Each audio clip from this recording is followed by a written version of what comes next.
मेरा आपसे यह प्रश्न है कि कर्म सिद्धांत कहता है कि अगर किसी जीव जो कर्म करता है उसे उसका फल मिलता है, तो जब हमसे किसी जीव का घात हो जाता है तो उसका पाप हमें क्यों लगता है?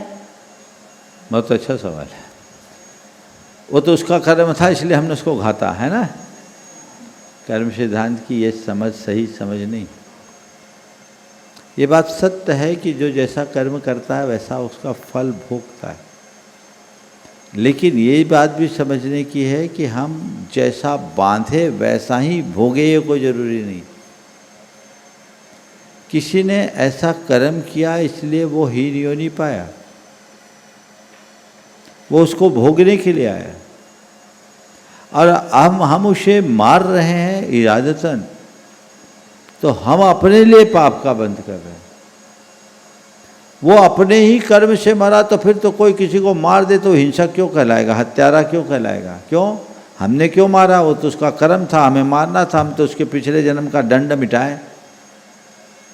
ऐसा कोई जंगल राज कर्म सिद्धांत में नहीं चलता। अच्छे का फल अच्छा और बुरे का फल बुरा मिलता है, सामान्य कथन है, होता ही है। लेकिन हमने जैसा कर्म बांधा वैसा ही भोगना पड़े ये जरूरी नहीं। हम अपनी तपस्या के बल पर अपने कर्म को मूलतः नष्ट भी कर सकते हैं, और हम जो जीवन पाते हैं वो कर्म को भोगने के लिए पाते हैं। अब हम कर्म भोग रहे हैं, कोई जीव एक चींटी मकोड़ा कीड़ा मकोड़ा बना, वो अपने कर्म को भोग रहा है, तो उसके आयु पर्यंत भोगने दीजिए ना।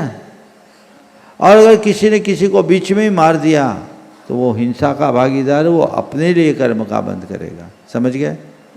इसलिए इसकी सही व्याख्या होनी चाहिए, सही समझ होनी चाहिए।